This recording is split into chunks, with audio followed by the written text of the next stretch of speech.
तो आज बात करते हैं मीम कॉइन्स की।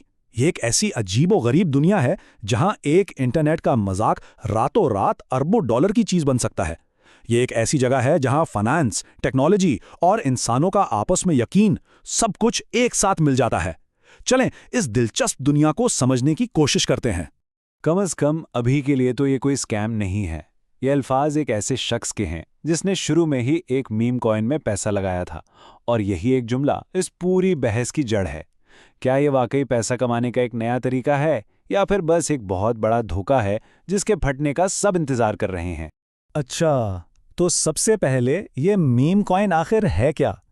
बहुत ही आसान अल्फाज में ये एक डिजिटल करेंसी है जो किसी मजाक या इंटरनेट मीम से शुरू होती है। अब देखें, आम तौर पर किसी चीज़ की कीमत उसके इस्तेमाल से होती है ना? लेकिन मीम कॉइन्स की कदर वो सिर्फ और सिर्फ इस बात पर है कि लोग उसके बारे में कितनी बात कर रहे हैं और कितने लोग उस पर यकीन रखते हैं। और यहीं से हम अपने पहले हिस्से में दाखिल होते हैं।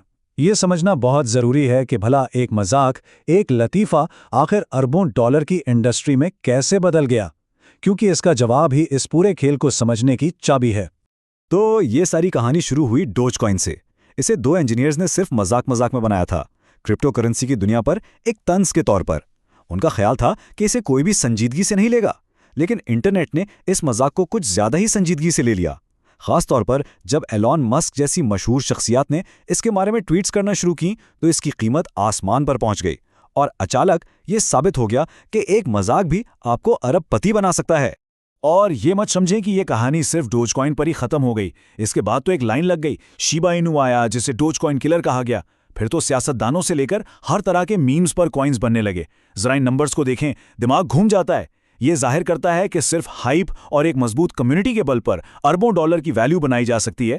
तो सवाल ये पैदा होता है कि ये वैल्यू, ये कदर आती कहाँ से है? इसका इंजन क्या है? इसका जवाब इनकी ऑनलाइन कम्युनिटीज में छुपा है, जो इन कॉइन्स को दिन रात सपोर्ट करती हैं। देखें, बात बहुत सीधी सी है।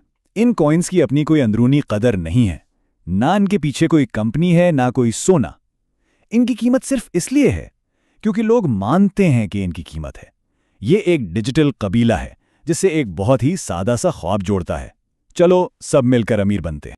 और इस कम्युनिटी का हिस्सा बनना भी ना एक पूरी रस्म की तरह है।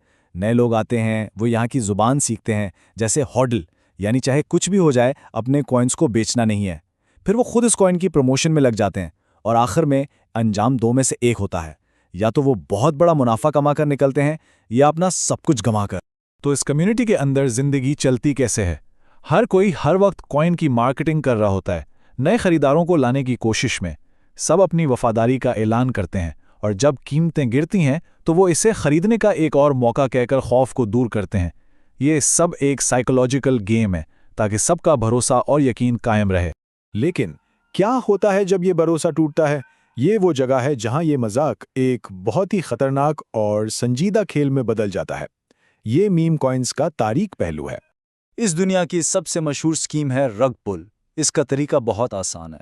कॉइन बनाने वाले आते हैं, बहुत शोर मचाते हैं, लोगों को सरमायाकारी करने पर राजी करते हैं, और जैसे ही अच्छा खासा पैसा जमा होता है वो सारा पैसा लेकर गायब हो जाते हैं, और सरमायाकारों के हाथ में सिर्फ बेकार डिजिटल टोकन्स रह जाते हैं। चलें एक असली कहानी सुनते हैं लिब्रा कॉइन की। इसकी शुरुआत बहुत अच्छे दावों से हुई कि ये छोटे कारोबारों की मदद करेगा। बात इतनी आगे बढ़ी और इससे इतनी साख मिली कि अर्जेंटाइन के सदर ने खुद इसके बारे में ट्वीट कर दिया। और फिर क्या हुआ? सदर की ट्वीट के सिर्फ चंद घंटों के अंदर इस कॉइन की मार्केट वैल्यू 4.5 अरब डॉलर तक पहुंच गई। और फिर धड़ाम, जैसे बनाने वालों ने अपना पैसा निकाला, इसकी वैल्यू सीधी सिफर पर आ गई। ये एक परफेक्ट और बहुत बड़ा रग पुल था। और इस एक स्कीम में कुल नुकसान कितना हुआ? 100 मिलियन डॉलर। 100 मिलियन डॉलर जो सरमायाकारों की जेब से निकले और पलक झपकते ही हवा में गायब हो गए। और ये मत सोचें कि ये कोई एक वाकया था। ये तो बस एक मिसाल है।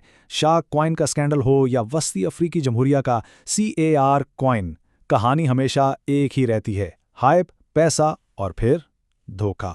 अच्छा, इतने बड़े बड़े फ्रॉड हो रहे हैं तो जाहिर है हुकूमत और रेगुलेटर्स कुछ तो करते होंगे, ठीक है। लेकिन यहीं पर कहानी एक बहुत ही हैरानकुन मोड़ लेती है, ख़ास तौर पे जब हम अमेरिका के कानूनी निज़ाम को देखते हैं। तो सबसे बड़ा कानूनी सवाल ये उठता है कि क्या ये कॉइन्स स्टॉक मार्केट के शेयर्स की तरह हैं? क्योंकि अगर ऐसा है तो इन पर बहुत सख्त कानून लागू होते हैं। लेकिन यकीन करें, अमेरिका की सबसे बड़ी मालियाती रेगुलेटर यानी SEC का जवाब है नहीं। उनके मुताबिक ज्यादातर मीम कॉइन्स सिक्योरिटीज हैं ही नहीं। अब उनकी मंतिक क्या है? वो कहते हैं कि देखें, जब आप किसी कंपनी का स्टॉक खरीदते हैं तो आपको मुनाफे की उम्मीद कंपनी के लोगों की मेहनत से होती है। लेकिन मीम कॉइन वो एक जमा करने वाली चीज़, एक कलेक्टिबल की तरह है, जैसे कोई पुराना ट्रेडिंग कार्ड। इसकी कीमत इसलिए नहीं बढ़ती कि कोई इसके लिए मेहनत कर रहा है, बल्कि सिर्फ इसलिए कि मार्केट में लोग उसे खरीदना चाहते हैं, बस। तो अब तक हमने मजाक भी देख लिया, कम्युनिटी भी, स्कैम्स भी और कानून का चक्कर भी। तो इन सब टुकड़ों को जोड़कर आखिर ये मीम कॉइन है क्या चीज़? सच तो ये है कि मीम कॉइन एक ही वक्त में बहुत कुछ है। ये एक इंटरनेट जोक भी है और अरबों डॉलर का एक संजीदा असासा भी। ये एक डिजिटल खानदान की तरह भी है और धोखेबाजों का सबसे बड़ा हथियार भी। और कानून की नज़र में ये कोई स्टॉक नहीं, बस एक कलेक्टिबल है। ये बैक वक्त ये सब कुछ है। और ये सारी कहानी हमें एक बहुत ही बुनियादी और गहरे सवाल पर लाकर खड़ा कर देती है।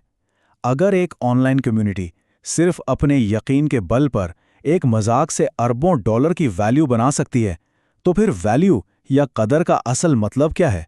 मीम कॉइन्स सिर्फ क्रिप्टोकरेंसी नहीं है, ये हमारे डिजिटल ज़माने में पैसे, यकीन और कम्युनिटी के बदलते हुए मतलब पर एक बहुत बड़ा सवालिया निशान है।